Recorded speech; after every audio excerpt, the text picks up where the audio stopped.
why don't we have some sort of central fund that allows young people to carry those benefits over from employer to employer? The reason why is because it helps if you work for a big multinational company to make you stay in that company because you've accumulated your benefits. And small business owners, they're getting screwed 6 ways to Sunday.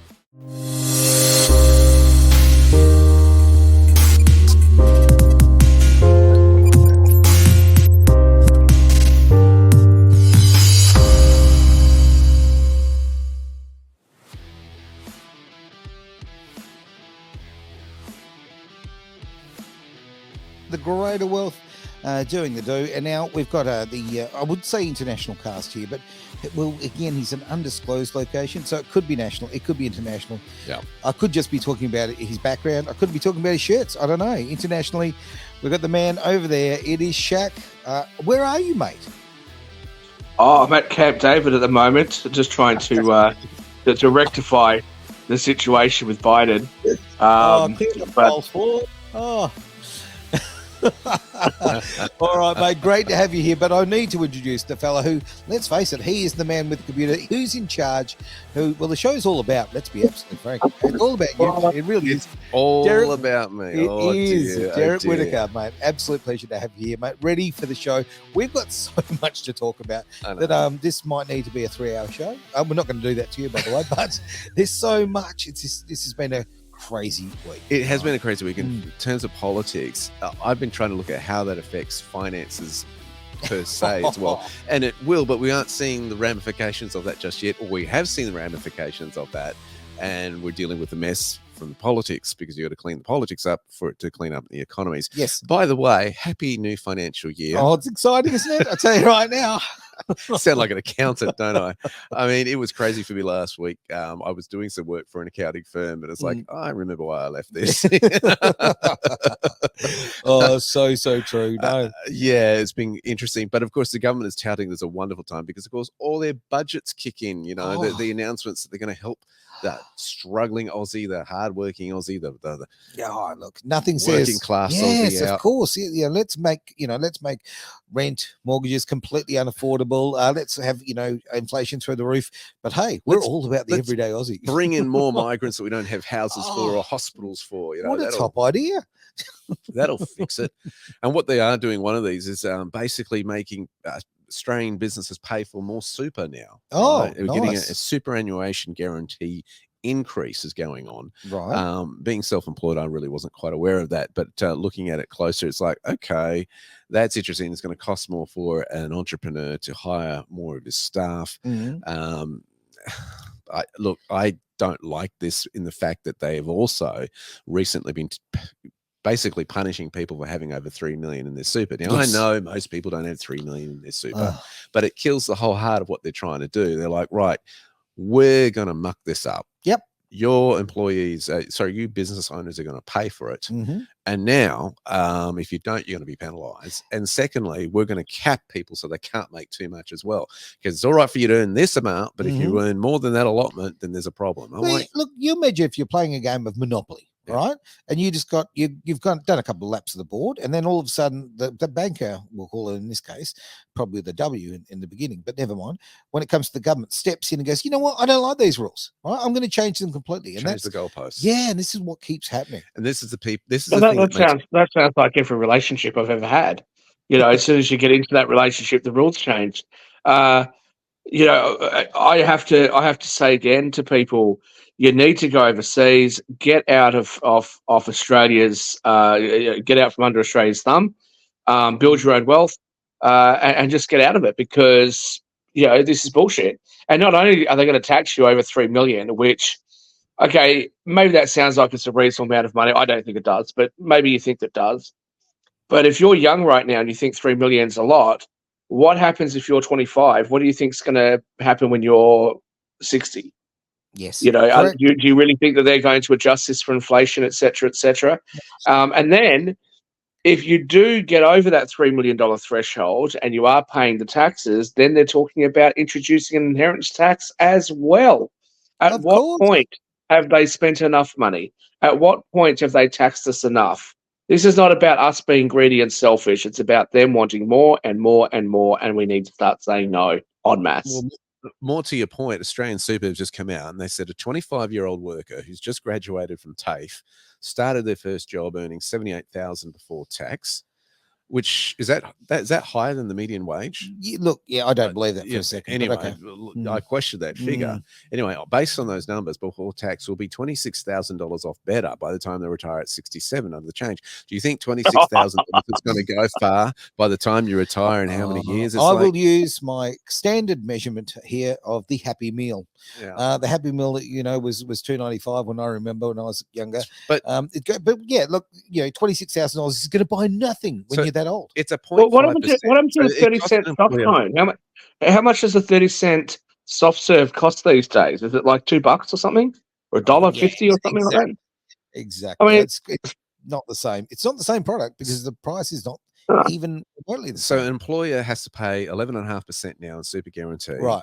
It will go to 12% from July 1, 2025. Okay. All right. Now, bear this in mind that this is also in the phase of the stage 3 tax rollouts going on at the moment as well. Now, that was planned years ago by the Liberal Party. Yes. It has been tweaked. You could say the word tweaked, I say inverted commas, by the current government. But that is also changing things in terms of the stage 3 tax cuts. So there are, in fairness, there is some tax cuts happening in that stuff. Now, Aussie workers are getting a range from $350 to $4,500, depending on the income bracket, in effective as of July 1. Now, those earnings... It sounds like every girl that I've ever dated. They're like every girl comes up to me, she says, "Oh, I just bought this beautiful, amazing dress down at Myer or David Jones. What did you buy?" She goes, now, Shaquille, don't lose your mind, okay? So I spent $1,000 buying this dress, but I saved us $1,000. How did you save me $1,000? Well, it was on special. It was a 50% off, right? That's what the government is trying to do. Hey, look, we're going to save you some tax dollars, and we're just going to charge you a bit more. Come on now, seriously. Right, no offense to the women out there, but seriously, come on. Yeah. Oh, you've already offended them. It's all right. We can move on. Oh, good. There's a reason I'm still single. Yes. Okay. Yeah. Good. Well, the company tax rate has been reduced, and I think that's important for so do I, actually. for those that are in that phase. In 2023 to 2024, company tax rate was 25%, the base rate. Otherwise, it was 30%. Moving forward, that changes somewhat. I'm just trying to get the exact figure for 24, 25. Bear with me as I look that up.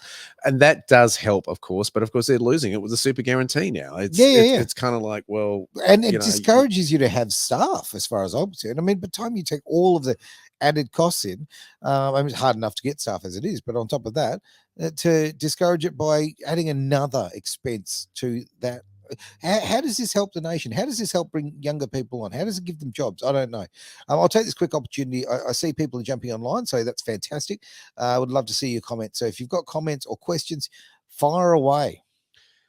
I think it's look, we got to excuse me, we've got to look at the changes that are happening here, because what it means is that there is less money to float around. Now, if the banks, in any downturn, what the banks like to do, or even prior to the downturn, is they'd like to withdraw loans.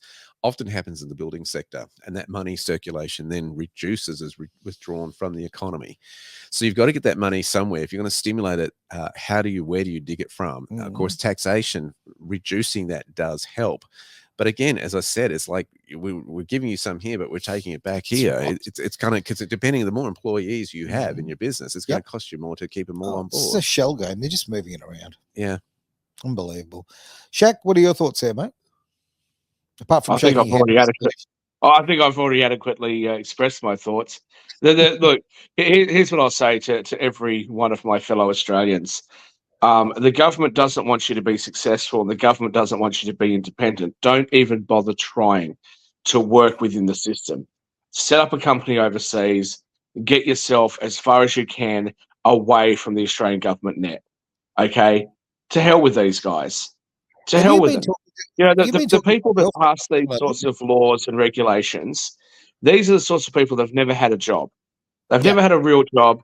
They've never run a business. They don't know what it's like. They don't know how tough it is when you have to make a decision about laying staff off. They don't know how tough it is when you've got to look at your financial position and go, oh, shit, this hasn't quite worked out the way I wanted it to. I'm going to have to shut this company down. They don't know what it's like to fail. They don't know what it's like when you're juggling bills and you've got to try and pay your insurance. And you've got to try and pay this and that and you make payroll and blah, blah. They don't know what it's like, and they don't No. care. Even if they did know what it's like, they don't care because they've got an unlimited amount of taxpayer dollars. So what you can Well, do, if you are not happy with that, is to take your tax dollars away from them, earn your money somewhere else, and give them as little as you possibly can. Well, the interesting thing about that, I remember having a chat to someone in the park one time. This bloke worked for some council, government work, and all sort of stuff. And he comes back to me with, can't you see anything good about socialism? And I'm thinking to myself, I run a business. I know what it's like and how difficult that is to do, how many things have got to come together, just like Shaq has highlighted here.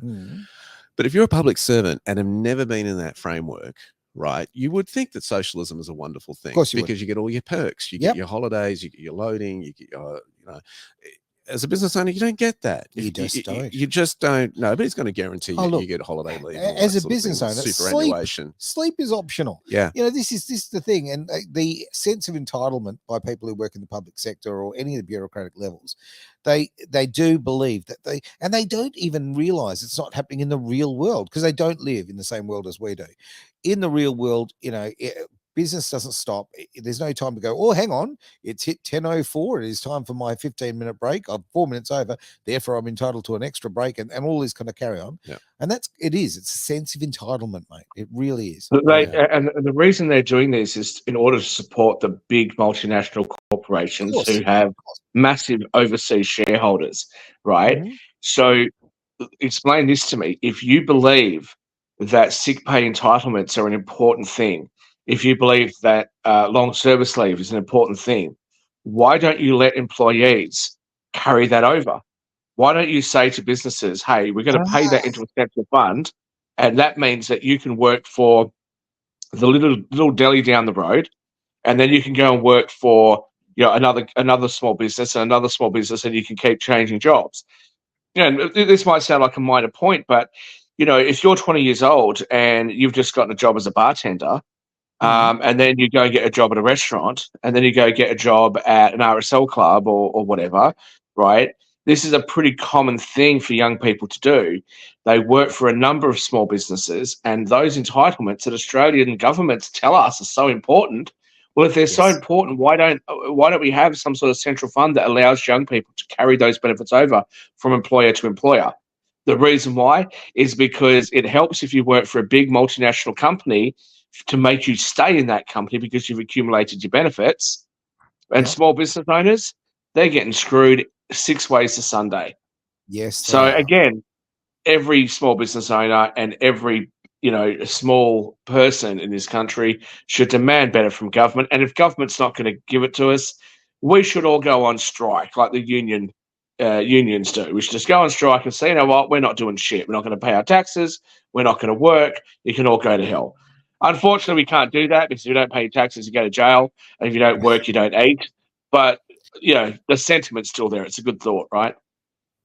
Yeah, look, ultimately, it's got to be about somehow, and there's got to be an answer here. I'm sure there is an answer here where people can stand up against this. And because so many people, and certainly, like I say it 1,000 times, the greatest thing about Australia is its apathy. And the worst thing about Australia is its apathy, right?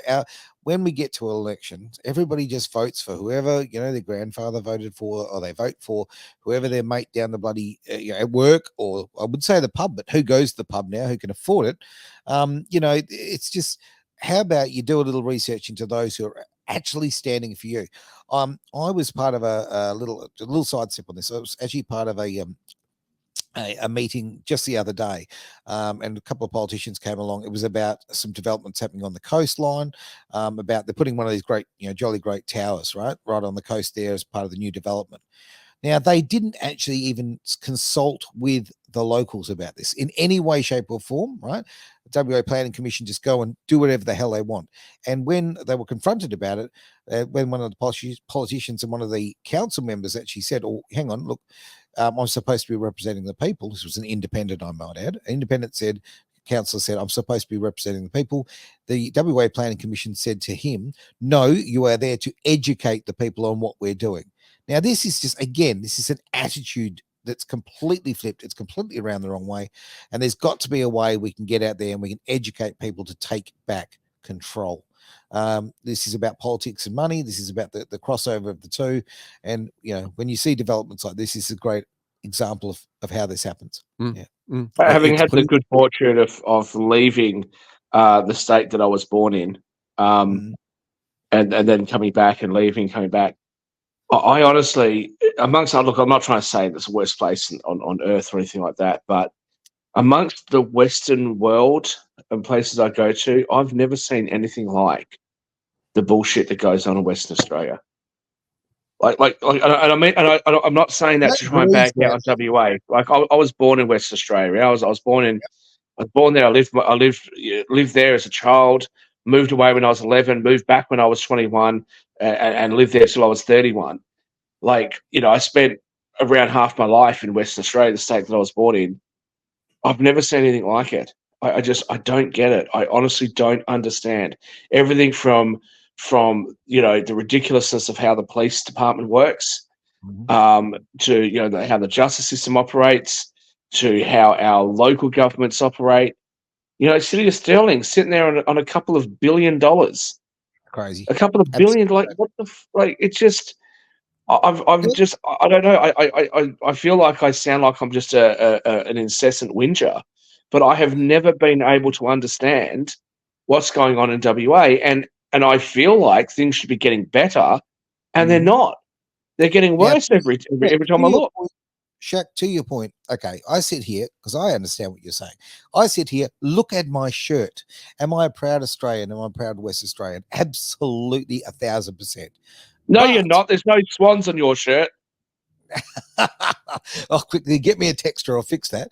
No, look, I think, look, I'm very, very proud of this country. But I'll tell you right now, as every sort of day goes by and I see more and more control and I see more of this rubbish go on and I see it becoming so damn difficult and living it's so damn difficult to run a business here, and the oppression that's going on. I am, as the proudest West Australian, that's the proudest Australian you could poke a stick at, I'm thinking of poking the stick at myself out of this country. I'm literally contemplating moving to another country and living in another country. That hurts my heart because of my feelings for this place. But specifically, and to your point again, as I say, Shaq, Western Australia is run very, very poorly, and it's run in a draconian way. It is run where the government feels that they own you and they treat us with absolute disrespect. And that is something that we need to change. I want to be very clear. I don't dislike Australian. I love Australians. Great point. I especially love Western Australians. I think that our ambition, our, let's have a crack attitude, let's just have a go, who cares if we win, lose, or otherwise, I think that's fantastic, right? Stephen Bradbury, I think, is the quintessential Australian, right? You're never going to win, dude. We don't have snow in this country. What are you even doing? And he's out there going, look, I'm just going to have a crack. And he has a crack and comes home with Australia's first Winter Olympic gold medal. Now, it doesn't matter to me that everyone fell over. It doesn't matter. The fact is, he was there. He threw his hat in the ring and he gave it a go and he won. Good on him. Good on him, right? That to me is that Australian lad type of attitude, right? The larrikin behaviour of the everyday Australian. And I think that that's something that should be so proud of. Well, the larrikin what we have is a government. What we have is a government that tries to take that away from us. What we have is a government that tries to tell us we're here to protect you. We're here to make sure that that you don't do something you shouldn't do, or you're not going to get hurt or whatever. And that's what we need. We need the government out of the way. Sharon Orr has just summed that up in one sentence. What I was trying to say. What I was trying to say in a paragraph. That's precisely the issue. And it's not just at the state level, it's the federal level as well.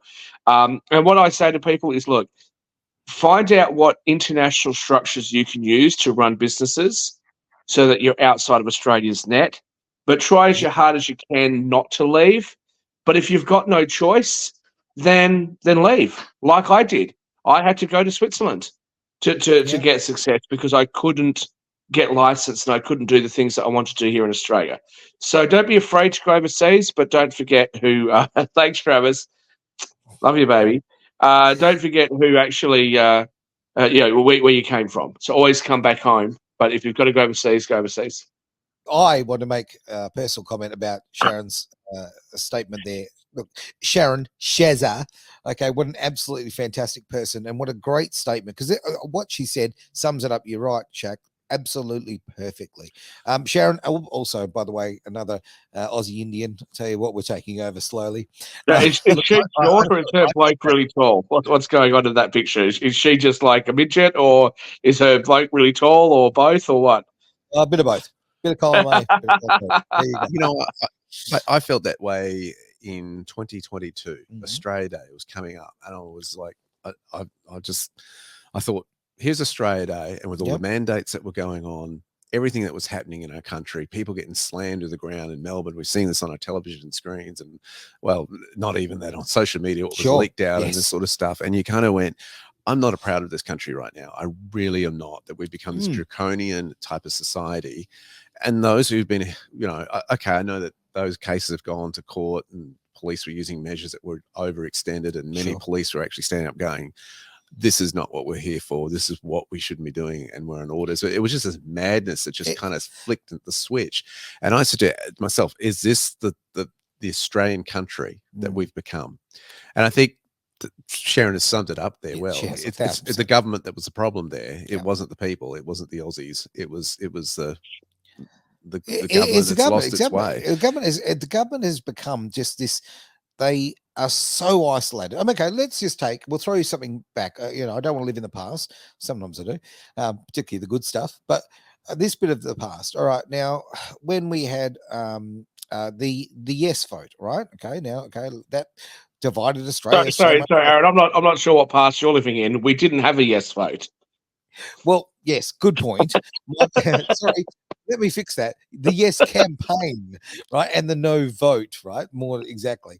Now, I want to go on that because of the point of view of, okay, what is the only state, what is the only place that actually voted for yes when the entire nation overwhelmingly said no to, well, quite frankly, as far as I'm concerned, racism, right? What place did? The ACT, Canberra, because they live in that bubble and they have absolutely no idea what's going on in real Australians' minds. Well, and all the big cities. If you look at every state, it was all the big cities and all the chill areas. And Curtin, oh God, come on, Dalkeith Nedlands, come on. I know it's not just Dalkeith Nedlands and Cottesloe, but come on, this is my area. Yes, what the fuck? What's happened?